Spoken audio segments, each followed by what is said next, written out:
우리 사도신경으로 신앙 고백하심으로 8월 2일 수요일 새벽 기도회를 시작하도록 하겠습니다.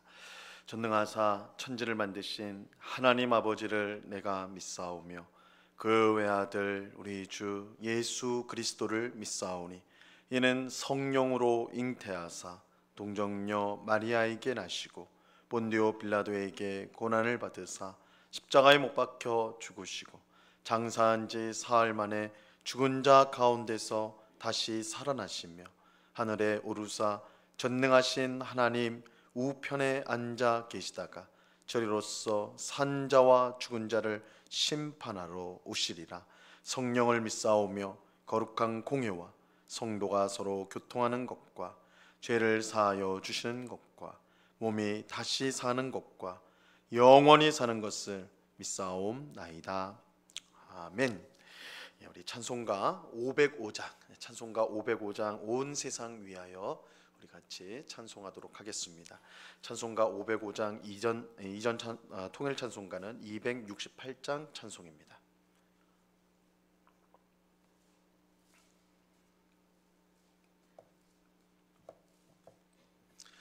찬송가 505장을 같이 찬송하도록 하겠습니다. 온 세상 위하여 나 복음 전하리. 만 백성 모두 나와서 주 말씀 들으라. 죄 중에 빠져서 헤매는 자들아, 주님의 음성 듣고서 너 구원받으라. 전하고 기도해 매일 증인 되리라. 세상 모든 사람 다 듣고 그 사랑 알도록 온 세상 위하여 이 복음 전하리. 저 죄인 회개하고서 주 예수 믿으라. 이 세상 구하려 주 돌아가신 것 나 증거하지 않으면 그 사랑 모르리. 전하고 기도해 매일 증인 되리라. 세상 모든 사람 다 듣고 그 사랑 알도록 온 세상 위하여 주의 임하니. 주 예수 이름 힘입어 이 복음 전하자. 먼 곳에 나가서 전하지 못해도 나 어느 곳에 있든지 늘 기도 힘쓰리.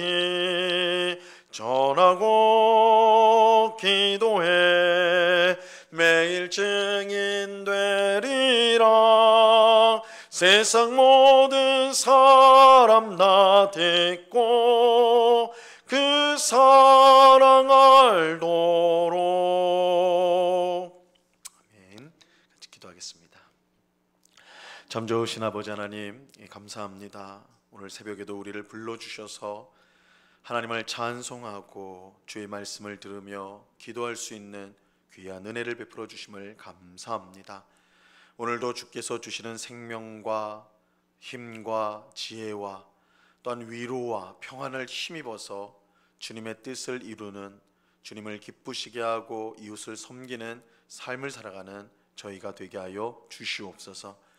세상 헛된 것들에 대한 욕망, 탐욕을 버리게 하옵시고 오직 성령으로 충만하게 하사 성령 하나님께서 하나님의 말씀대로 우리를 인도하여 주실 때 온전히 순종함으로 하나님을 기쁘시게 하는 삶을 살아갈 수 있도록 도와 주옵소서. 주님, 우리가 이 세상에서 나그네 인생이라는 것을 알게 하옵소서. 이것이 우리의 본향, 우리가 영원히 있을 곳이 아니요, 우리가 하나님 나라 백성, 하나님 나라 시민으로서 하나님 나라를 향해 달려가는 사람들인 것을 알게 하셔서 이 땅의 보화를 쌓는 삶이 아니라 하나님 나라의 보화를 쌓는 삶, 눈에 보이는 이 세상이 전부인 것처럼 착각하지 않게 하시고, 보이지 않지만 우리의 소망이 되고 또한 우리의 참 위로가 되고 힘이 되는 하나님과 또한 하나님 나라를 바라보며 오늘도 힘있게 살아가는 저희들 다 될 수 있도록 은혜 베풀어 주옵소서.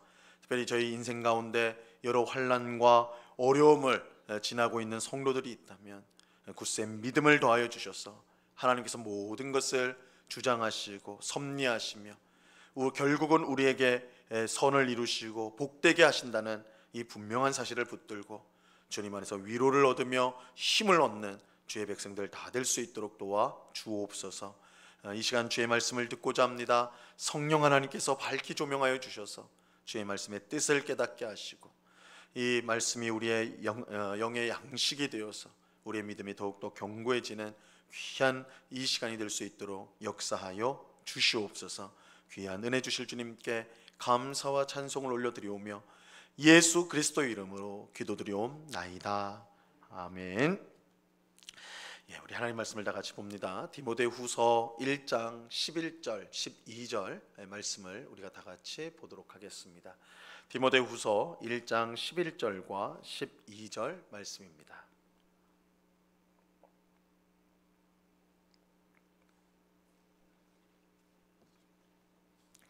디모데후서 1장 11절과 12절 말씀, 우리 하나님의 말씀을 한 목소리로 같이 읽겠습니다. 시작. 내가 이 복음을 위하여 선포자와 사도와 교사로 세우심을 입었노라. 이로 말미암아 내가 또 이 고난을 받되 부끄러워하지 아니함은 내가 믿는 자를 내가 알고 또한 내가 의탁한 것을 그날까지 그가 능히 지키실 줄을 확신함이라. 아멘. 오늘 읽은 본문은 사도 바울이 복음을 위하여 어떤 사람이 되었는지와 또 복음으로 인해 받은 고난을 부끄러워하지 않는 이유를 우리에게 밝혀주고 있습니다. 먼저 11절 말씀을 다시 보시기 바랍니다. 내가 이 복음을 위하여 선포자와 사도와 교사로 세우심을 입었노라. 바울은 복음을 위하여 자신이 선포자와 사도와 교사로 세움을 입었다, 이렇게 말을 하고 있습니다. 먼저 바울은 복음의 선포자였어요. 복음의 선포자. 이 바울이 복음의 선포자라는 사실은 그가 많은 사람 앞에서 담대하게 복음을 전했다는 뜻입니다. 바울은 몇몇 사람들을 몰래 만나서 은밀하게 복음을 전하지 않았습니다. 바울은 어느 장소 어떤 사람이든지 구분하지 않고 기회가 있다면 담대하게 복음을 선포하였어요. 사도행전 20장 20절에 보면 바울이 어떻게 복음 선포자로 일했는지를 잘 알 수가 있습니다. 20장 20절에 보면 유익한 것은 무엇이든지 공중 앞에서나 각 집에서나 거리낌 없이 여러분에게 전하여 가르치고, 그래서 이 바울은 무엇이든 유익한 하나님의 말씀을 공중 앞에서나 각 집에서 어느 곳에 있든지 어떤 사람에게든지 선포하였다. 그래서 바울은 복음 선포자로서 이렇게 복음을 거리낌 없이 담대하게 전하는 선포자였다, 이렇게 말하고 있습니다. 또 바울은 복음의 사도였습니다. 사도. 이 사도는 특별한 목적을 가지고 보내심을 받은 사람을 뜻합니다. 이 사도란 말 자체가 보내심을 받은 사람이란 뜻이에요. 예수님은 12명의 제자를 부르시고 그들을 사도로 세우셨습니다.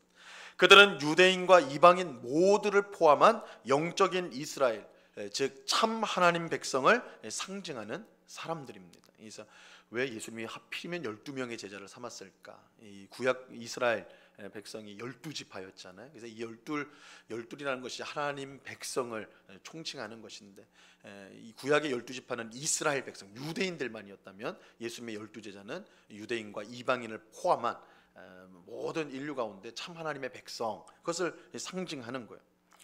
예수님은 12사도와 그들에게 복음을 들은 사람들을 통해서 온 세상에 복음을 전하기를 원하셨습니다. 비록 바울은 처음 12사도 안에는 포함되지 않았지만 나중에 부활하신 예수님께 부름을 받아서 특별히 이방인에게 복음을 전하는 사도로 세워졌습니다. 바울은 자신이 이방인을 위한 사도다라는 사실에 굉장히 그 사명을 받았다라고 이제 말을 하죠. 그는 복음을 위한 사도로 부르심을 받고 죽을 때까지 복음을 전하는 일에 힘썼습니다. 그래서 나는 사도로 부르심을 받았다.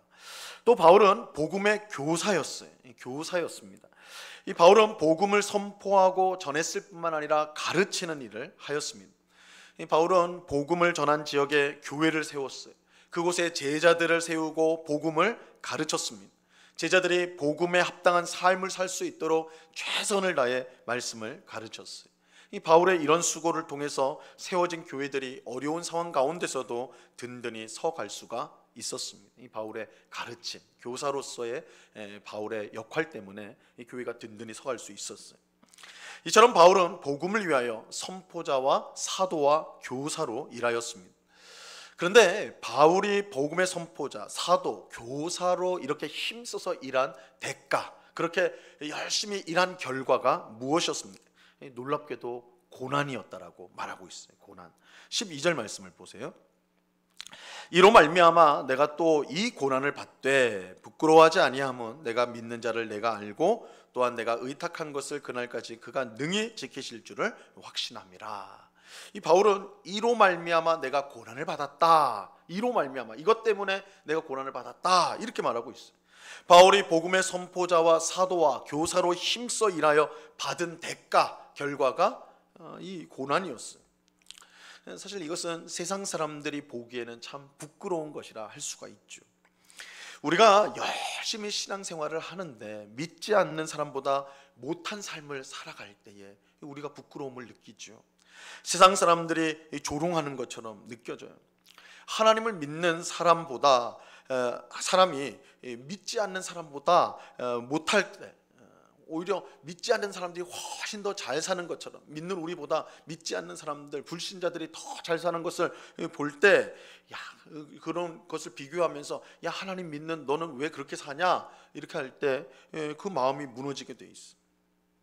바울이 그런 거잖아요. 지금 바울이 복음의 선포자와 사도와 교사로서 열심히 자신의 생애를 바쳐서 삶의 모든 것을 바쳐서 일했는데 그 결과가 고난이었단 말이에요. 고난. 이 세상 사람들의 조롱을 받을 만하죠. 야, 너가 하나님의 일꾼이고 사도인데 너는 왜 그렇게 사냐? 지금도 감옥에 갇혀 있는 거. 복음을 위해서 감옥에 갇혀 있는데 너 왜 그렇게 고생하면서 힘들면서 사냐? 그냥 하나님 믿는 사람이 그런 삶밖에 못 사는 것이냐? 그런 조롱, 마음이 무너지죠. 근데 하지만 바울은 부끄럽지 않다 이렇게 말을 해요. 내가 고난을 받는데 내가 주를 위해서 열심히 섬겼는데 그 결과가 고난이다. 그런데 난 부끄럽지 않다. 난 부끄럽지 않다. 주를 위해 충성한 대가로 고난을 받았지만 그것은 결코 부끄러운 일이 아니다 이렇게 말하고 있어요. 그 이유가 무엇입니까? 12절 하반절에 보면요, 이 두 가지로 말하고 있는데 내가 믿는 자를 내가 알고 또한 내가 의탁한 것을 그날까지 그가 능히 지키실 줄을 확신함이라 이렇게 말씀하고 있어요. 바울이 고난을 부끄러워하지 않는 것은 먼저는 자기가 믿는 하나님이 누군지를 알고 있었기 때문입니다. 바울은 하나님을 알기 때문에 고난을 부끄러워하지 않는다라고 지금 말하고 있어요. 바울이 믿는 하나님은 영원전부터 죄인을 구원하기로 뜻하신 분이세요. 하나님은 그 뜻에 따라 자기의 독생자 예수님을 아낌없이 우리를 위해 우리에게 주셨고 그 결과 사망을 패하시고 영생을 주셨습니다. 하나님은 예수님을 통해 우리의 아버지가 되셔서 우리의 머리카락 하나 다치지 않도록 우리를 지키시고 우리를 보호해 주십니다. 또 우리를 위해 모든 일이 합력하여 선을 이루도록 역사해 주십니다. 바울은 하나님을 이런 분으로 알고 있었어요. 바울이 알고 있는 하나님은 바로 이 하나님이에요. 그렇게 바울은 복음 때문에 고난을 받아도 실망하거나 낙심하지 않았어요. 하나님께서 나를 그토록 사랑하시기에 이 고난도 결국은 이기게 하시고 고난 뒤에 더 큰 복과 은혜와 영광을 주실 것을 그가 확신했기 때문입니다. 우리는 하나님을 믿으면서도 왜 고난 앞에서 쉽게 낙심하고 절망하는 것일까요? 우리가 그렇잖아요. 신앙생활 열심히 살아가다가도 가정에 어려움이 생기거나 직장에 어려움이 생기면 낙심하거든요. 왜 하나님 나한테 이런 고난을 주실까? 왜 이런 어려움을 주실까? 낙심해요. 쉽게 낙심하고 절망해요. 그 이유가 무엇일까요? 혹 하나님을 온전히 알지 못하기 때문에 그런 것은 아닐까요? 하나님께서 우리를 사랑하셔서 그의 독생자도 아낌없이 주시는 분임을 믿는다면 아무리 큰 고난이 와도 우리가 그것을 두려워할 이유는 없는 것입니다. 온 세상을 창조하시고 다스리는 그 하나님이 우리를 택하시고 또한 우리를 위해 그의 독생자 예수 그리스도를 아낌없이 주시는, 우리 머리카락 하나도 떨어지지 않도록 보호하시는 하나님이심을 우리가 믿는다면 우리가 두려워할, 아무리 큰 고난이 와도 두려워할 이유가 없는 것이죠. 하나님을 바르게 할 때 우리는 바울처럼 고난을 부끄러워하지 않을 수가 있는 것입니다. 오히려 고난 속에서도 우리는 감사하고 찬양할 수가 있어요. 우리 하나님의 사람들은 고난 가운데서도 오히려 하나님을 찬양했어요. 오히려 하나님께 감사를 드렸어요. 어떻게 그것이 가능한가? 그들이 하나님을 바르게 알았기 때문에, 하나님이 누구신지 알았기 때문에. 우리를 사랑하시는 하나님께서 지금의 고난을 이기게 하시고 더 큰 복과 영광을 주실 것을 믿기 때문에 우리는 고난을 부끄러워하지 않을 수가 있는 것입니다. 하나님을 바르게 알면 알수록 우리는 어떤 형편과 상황 속에서도 실망하지 않고 기쁨 가운데 살아갈 수가 있는 것입니다. 바울은 이처럼 하나님을 알고 있기 때문에 고난을 부끄러워하지 않았습니다. 그런데 바울이 고난을 부끄러워하지 않은 또 다른 이유가 있습니다. 그것은 자기가 의탁한 것을 하나님께서 능히 지키실 줄을 확신하였기 때문입니다. 여기서 바울이 하나님께 의탁한 것은 무엇을 의탁하였는가? 자기 자신을 하나님 앞에 맡겼는가? 그렇게도 생각할 수 있지만 우리가 이제 문맥을 보면 그가 전파하는 복음의 말씀을 맡겼다, 의탁했다, 하나님께 맡겼다 할 수가 있어요. 자, 이것은 우리가 이제 내일 살펴보게 될 14절 말씀을 통해서 우리가 알 수가 있는데요. 이 14절에서 바울은 디모데에게 성령으로 말미암아 내게 부탁한 아름다운 것을 지키라, 내게 부탁한 것을 지키라, 이렇게 말하고 있는데, 여기서 이 바울에게 부탁한 거, 의탁한 아름다운 것은 다름 아닌 복음의 말씀이에요. 그래서 이 12절에 하나님께 의탁했다, 부탁했다라고 하고 14절에 디모데에게 부탁했다, 성령으로 말미암아 부탁했다, 의탁했다, 이 같은 내용으로 봐야 되기 때문에 그렇다면 이게 복음의 말씀이구나 우리가 알 수가 있어요. 바울은 하나님께서 복음의 말씀을 능히, 자기가 하나님 앞에 의탁한 복음의 말씀을 능히 지키실 줄을 확신했어요. 다르게 말하면 바울이 지금 전파하고 가르치는 복음의 말씀이 예수님이 오는 그날까지 죄인을 구원하는 하나님의 역사를 변함없이 이룰 것을 확신했다라는 거예요. 그렇게 그는 복음을 전했을 때 오는 고난을 부끄러워하지 않았던 거예요. 고난이 복음을 좌절시킬 수가 없는 거예요. 세상의 핍박이 복음의 말씀을 오염시킬 수가 없습니다. 하나님께서 끝까지 복음의 말씀을 통해 구원 역사를 이루어 가실 것이기 때문입니다. 그러므로 우리는 복음을 전할 때 받게 되는 고난을 부끄러워할 필요가 없어요. 고난이 복음의 말씀을 가로막을 수가 없습니다. 복음의 말씀을 통해 구원 역사를 이루시는 하나님을 막을 것은 이 세상에 아무것도 없어요. 하나님께서 어떤 상황에서도 복음의 말씀을 통해서 구원 역사를 이루어 가실 것입니다. 그렇게 우리는 고난이 와도 담대하게 이 복음의 말씀을 선포해야 돼요. 고난이 왔다고 해서 바울이 복음을 전하다가 감옥에 갇혔다고 해서 그것이 복음에 힘이 없다는 뜻이 아니에요. 복음이 잘못되었다는 게 아니에요.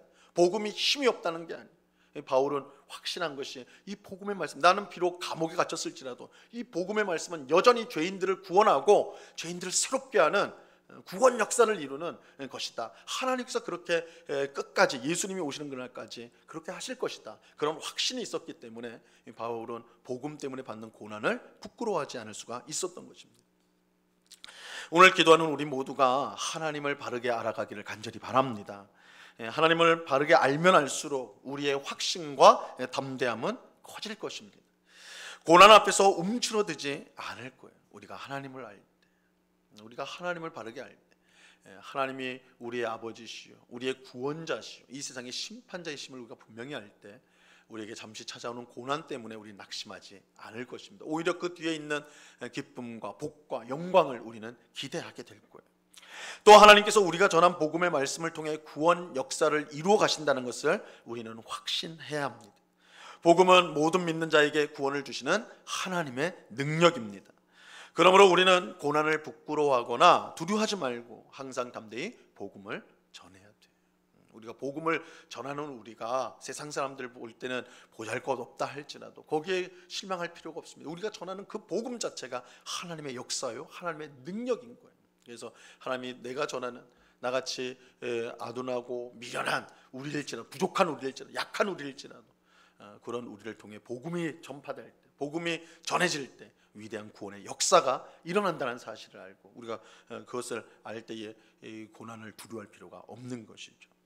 오늘 새벽에 기도하는 우리 모두가 이 복음을 담대히 전하여서 많은 사람들을 하나님께 인도하는 일에 쓰임 받기를 바랍니다.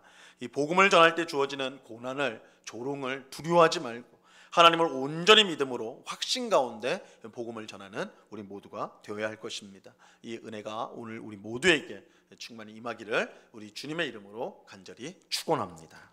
기도하겠습니다. 하나님 아버지, 감사합니다. 바울은 복음의 선포자, 또한 사도, 교사로 부르심을 받아 자신의 전생애를 드렸습니다. 하지만 그 결과는 그가 고난을 받는 것이었습니다. 그는 지금도 감옥에서 이 편지를 쓰고 있습니다. 하지만 바울은 이 고난을 부끄러워하지 않는다 말합니다. 그것은 바울이 하나님을 알고 있었기 때문입니다. 하나님께서 바울을 사랑하시고 이 고난 뒤에 엄청난 영광과 복을 예비하고 계심을 바울이 확신하였기 때문에 그는 복음 때문에 받는 고난을 부끄러워하지 않았습니다. 또한 이 바울이 이 복음을 부끄러워하지 않은 것, 그것은 하나님께서 그가 전한 복음을 통해 죄인을 구원하시는 그 위대한 구원 역사를 계속해서 이루어가실 것을 그가 확신했기 때문입니다. 아버지 하나님, 오늘 저희들도 하나님을 바르게 알아감으로 또한 복음을 힘있게 증거함으로 우리에게 주어지는 고난을 부끄러워하지 말고 오히려 하나님 앞에 담대함으로 살아가는 주의 백성들이 다 될 수 있도록 도와 주옵소서. 하나님을 더 깊이 알아가기를 원합니다. 우리의 믿음이 바람이 불 때마다 일렁이는 그런 나뭇가지처럼 흔들흔들대는 우리의 모습이 하나님을 바르게 알을 통해서 뿌리를 땅에 깊이 박은 나무처럼 든든히 서가는 저희들이 될 수 있도록 저희들을 주님 은혜를 베풀어 주시옵소서. 또한 힘있게 복음을 전파하는 그것 때문에 오는 조롱과 핍박과 어려움을 이상한 것으로 여기지 않고 내가 전한 그 복음을 통해 하나님 귀한 구원 역사가 이루어짐을 확신하면서 때를 얻든지 못 얻든지 복음을 전하는 일에 힘쓰는 우리 모두가 되도록 주님 우리를 사용하여 주시옵소서. 아버지 하나님, 오늘도 귀하고 복된 날을 주심을 감사합니다. 우리가 있는 가정에서, 일터에서, 어느 곳에 있든지 주님과 동행하는 하루가 되게 하옵시고 또한 예수 그리스도의 향기를 우리의 말과 우리의 행실을 통해 온전히 드러내는 복음을 전파하는 삶을 살아가는 저희 되게 하여 주시옵소서. 오늘 밤에는 우리가 어떤 수요 성경 공부로 함께 모여서 주의 말씀을 배우고자 합니다. 하나님의 말씀을 통해서 하나님을 알아가게 하옵시고 하나님의 뜻을 깨닫게 하옵시고 그리고 하나님이 우리의 참 소망인 것을 알므로 우리의 믿음이 더욱더 견고해질 수 있도록 은혜 내리워 주옵소서. 이 시간 여러 가지 기도의 제목들로 기도하는 주의 백성들 한 사람 한 사람 붙들어 주시고 우리의 기도를 주 앞에 아뢰일 때에 주의 뜻이 우리의 삶 가운데 이루어져 가장 복된 응답을 얻는 저희들이 될 수 있도록 이 시간 우리와 함께하여 주옵소서. 언제나 우리와 함께 하시는 주님께 감사와 찬송을 올려드리오며 예수 그리스도 이름으로 기도드리옵나이다.